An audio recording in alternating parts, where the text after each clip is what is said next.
we're here to bring a new type of news show. New insights, new style, and new topics every day.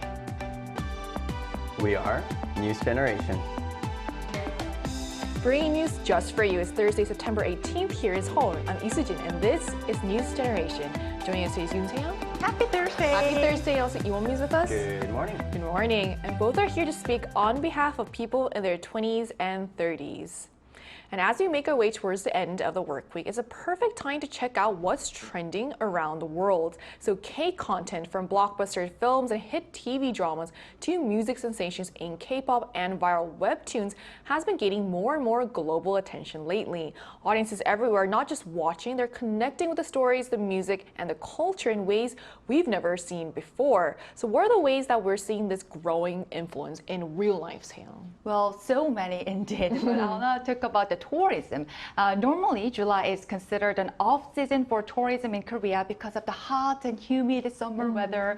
But this year, thanks to the rising popularity of K-content like K-pop Demon Hunters, we saw a record-breaking number of foreign visitors even in July. And if we take a look at the screen here, the number of foreign tourists visiting Seoul jumped from about 1.1 million in July 2024 to 1.36 million in July 2025. And that's a 23% increase in just 1 year.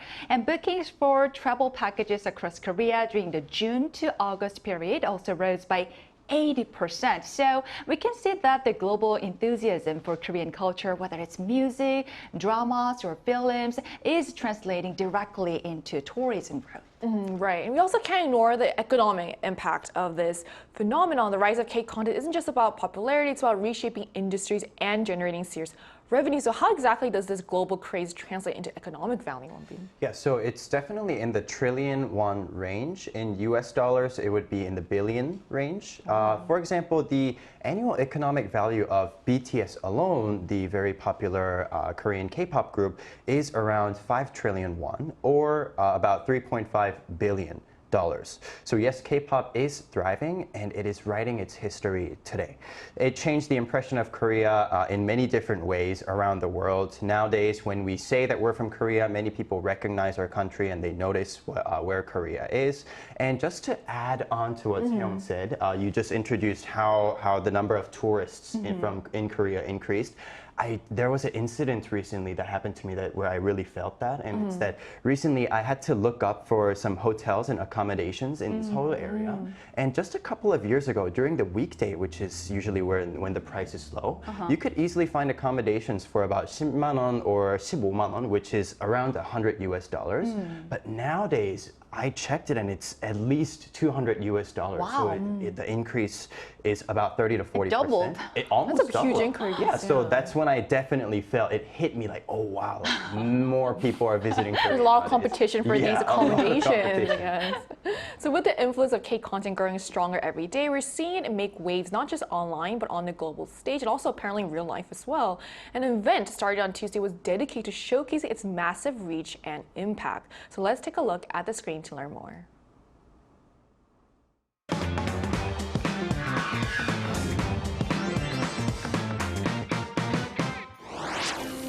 Behind the glitz and glamour of K-content's rising global popularity lies a carefully designed broadcast and OTT content marketplace created to support its international expansion by facilitating business meetings and showcasing content. It's the efforts of these platforms and events that make it possible for Korean music, dramas, and films to reach audiences all over the world. One such event is Broadcast Worldwide, or BCWW, dedicated to promoting Korean content on the global stage. Today on News Generation, we're going to take a closer look at what to watch for at this event, the key players involved, and what it could mean for the future growth of K-content worldwide. So as we just saw in the video, the BCWW event is in full swing, serving as a major hub for the global K-content industry. So events like this highlight how this content is not only shaping global entertainment trends, but also building bridges between Korea and audiences around the world. So for those who might be curious, what exactly is this BCWW event, which kicked off on Tuesday and it runs through tomorrow, right, Sam?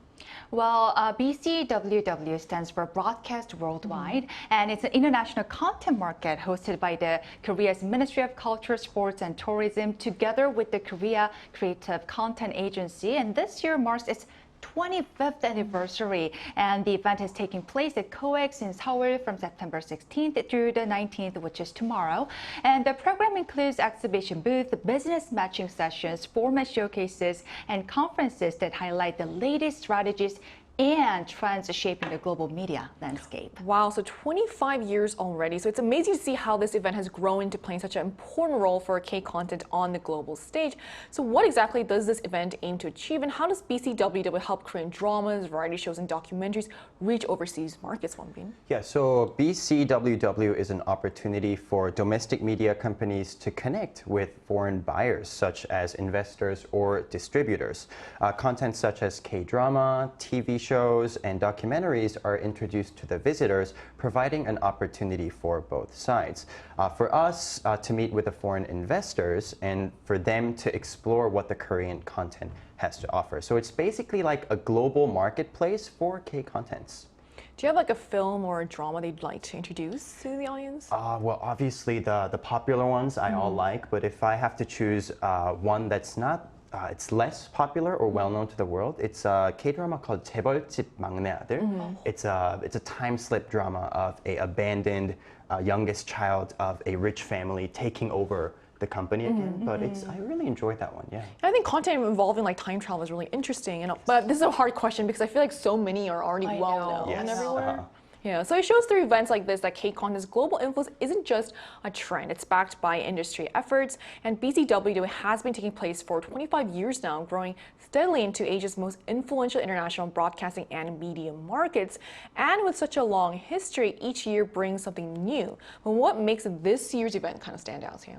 Well, this year's BCWW stands out with over 350 companies from 20 countries participating, from 36 countries, 800 buyers from 36 countries attending, showing the growing global reach of K-content. And combined with exhibitions, business matching, and conferences, this year's BCWW continues to serve as a key platform for international partnerships and expanding K-content's influence worldwide. Well, do you know of any other special features that attendees should be paying attention to? Yes, one feature that we should pay attention to this year is France. So with the 140th anniversary of Korea-France diplomatic tie approaching, for the first time in BCWW, France was invited as a guest country of honor. This will allow further and deeper collaboration between the two countries. Therefore, we should keep an eye out of the outcome of this event between Korea and France. Right, so to learn even more about the event, we spoke with participants from all over the world attending this very event. So we'll be playing that conversation for you right after the break, so stay tuned.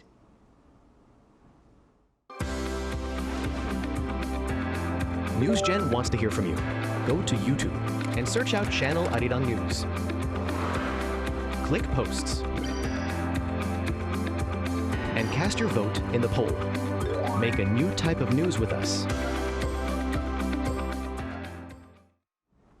Now, as we've been saying, BCWW is not just about showcasing Korean content. It's also about creating opportunities for global collaboration. So to get a better sense of how participants are viewing this year's event, we spoke with several of them. So in our conversations, we asked about what brought them to BCWW, what makes Korean content stand out on the global stage, the kinds of collaborations they like to pursue with Korea, and their thoughts on the value and future of the content industry. So let's take a listen to those interviews.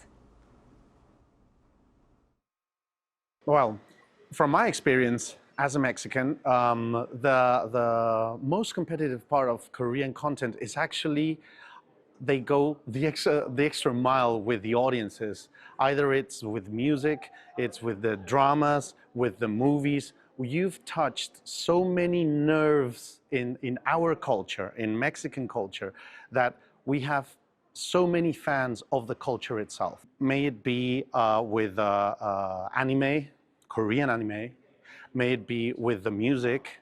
I mean, we have so many fans. I don't know why we haven't had more tours over in Mexico with your artists.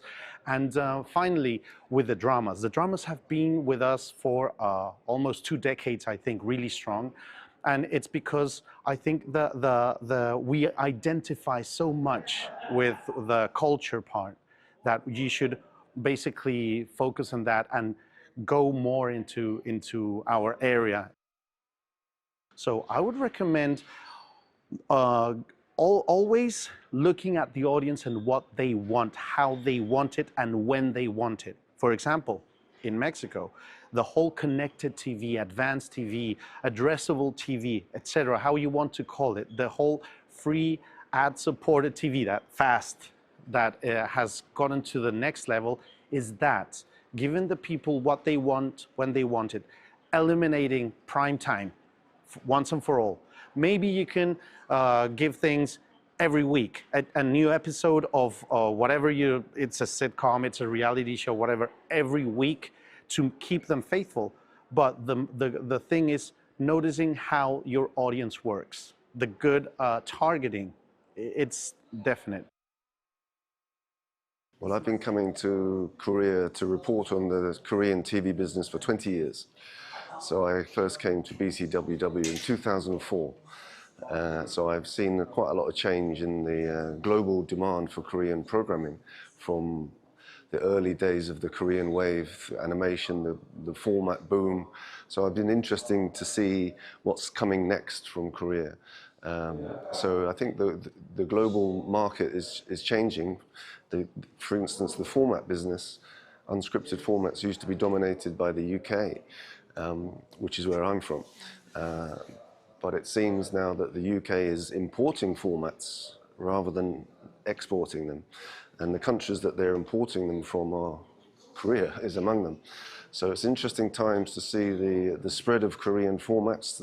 You know, everyone's seen The Masked Singer, everyone's seen these kinds of shows. And so it seems that the countries that used to develop their own formats are now licensing formats from Korea.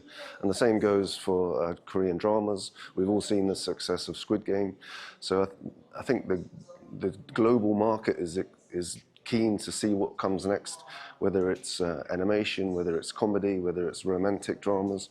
So that's why I'm here at BCWW. Yes, well, Korean content is very competitive. They have a lot of support from the government, which really helps to raise the profile of Korean IP and Korean content.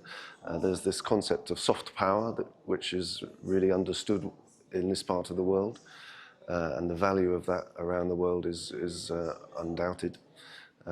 So I think the fact that it has such a government support makes it more competitive. There's lots of countries around the world are now trying to follow what Korea's done, particularly a lot of Asian countries are trying to follow in the footsteps of Korea, because the Korean wave has spread to America, to Europe, to Latin America, and I think a lot of countries are trying to emulate that.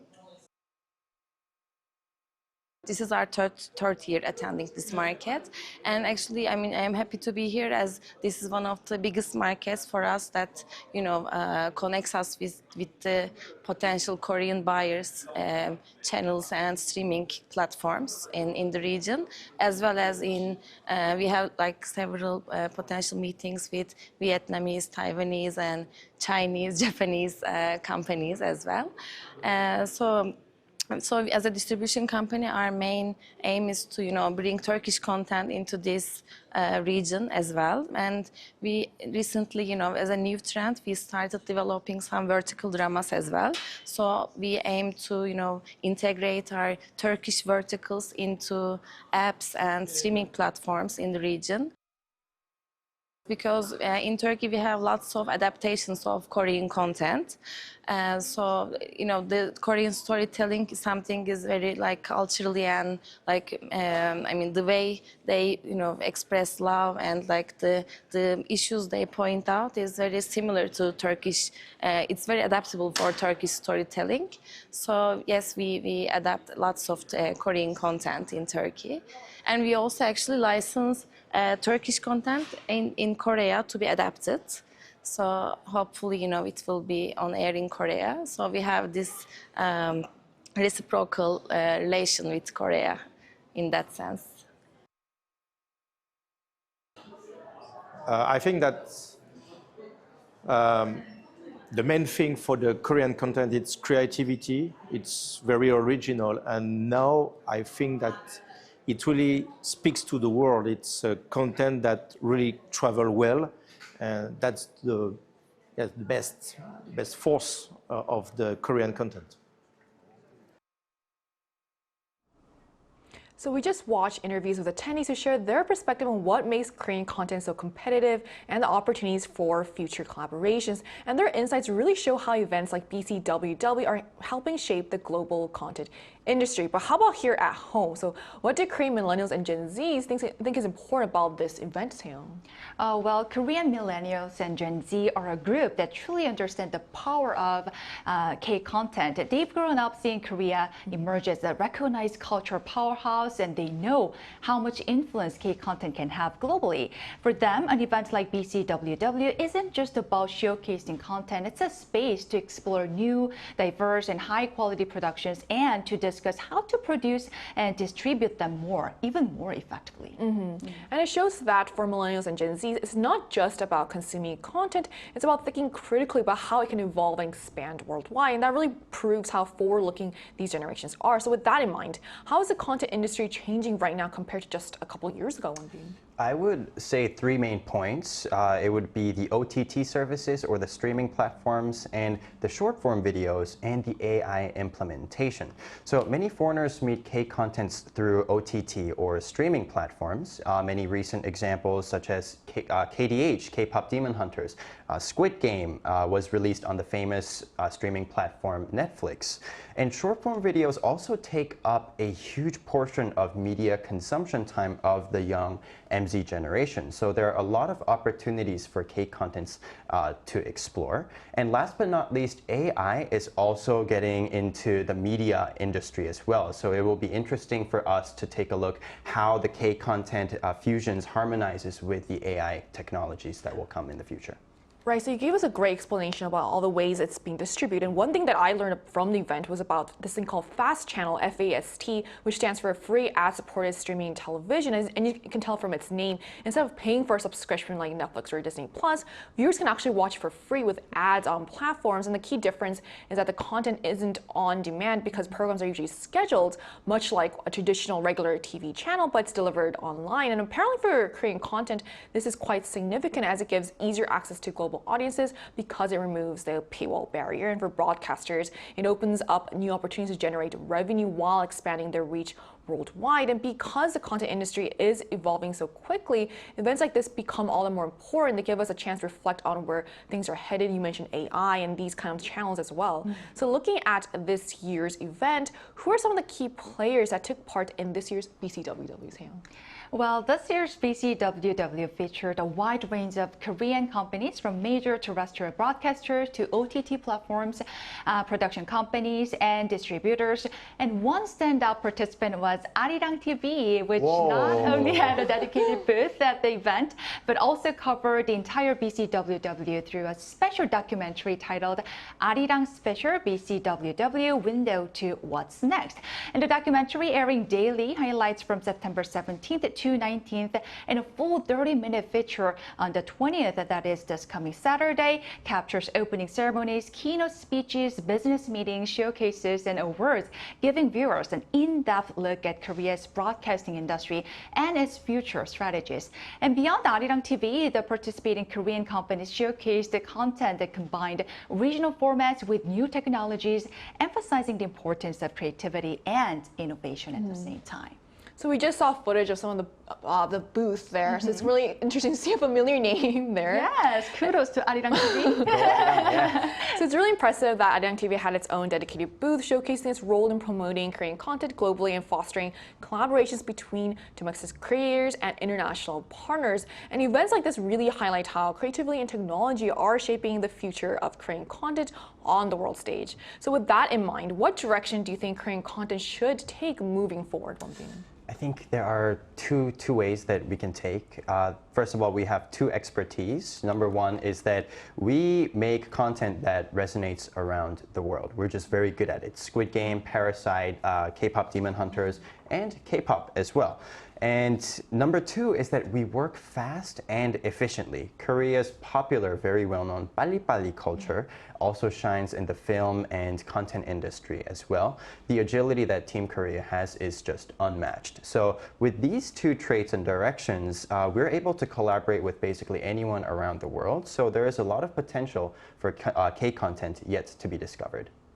So we've talked about the important role that broadcasters and platforms play in distributing and promoting Korean dramas and other content worldwide. With so much happening in the global K-content scene, we wanted to hear directly from our viewers about which genres they see as having the biggest potential for growth. To find out, we asked on the Arirang News YouTube channel which K-content genre has the most potential. And here's what our viewers said. So when it comes to Korean content, dramas and films led the way with 54% saying these have had the most potential, followed by K-pop, including BTS and comebacks, and new idol groups at 33%. And just 8% of viewers thought that variety shows had the most potential, and 5% chose documentaries. So it looks like storytelling really resonates with our viewers, as dramas and films are clearly capturing the audience's imaginations. And I feel like this is a good reflection of current trends, because recently it has been Korean dramas and movies that have been making the biggest waves internationally and sparking conversations online. So with BCWW continuing through tomorrow, what outcomes are you hoping to see from this year's event, Seong? Well, by the end of this year's BCWW, I hope to see stronger international partnerships, new collaborations, and more opportunities for Korean content to reach global audiences. And it's about not just showcasing creativity, but also building connections that will help Korean storytelling continue to inspire and influence the world. And what about you, Wonbin? I think the next step that we can take is to mix the K-content with some Hollywood traditional North American film industries, because I feel like for the past few years, K-content has bulked up in size big enough to go shoulder to shoulder with, again, the traditional North American content. So it would be really nice to see some fusion contents between the two. For example, Korean actors participating in Hollywood movies as well. We can already see this in the music industry. Many K-pop artists are using both Korean and English in their lyrics to widen their target listeners. And they're also collaborating with world-class artists as well. So for example, the good old Dynamite from BTS and 아파트 by Rose and Bruno Mars. So let's go Korea. So the rise of K-content isn't slowing down. It's a clear sign of how Korean creativity, storytelling, and innovation are capturing audiences around the world. So from blockbuster dramas and films to chart-topping music and inventive new formats, Korean content is reaching viewers in ways we've never seen before. So as this global popularity continues to grow, it'll be fascinating to watch how it shapes the future of entertainment and inspires the next wave of creators, both in Korea and beyond. And this brings us to the end of today's episode of News Generation, but News Gen will be back tomorrow at 10:30 a.m. Korea time. A big thanks to Seong. Thank you. And also Wonbin. Always a pleasure. And to all our viewers, thank you so much for watching, and we hope you have the best day. We are News Generation.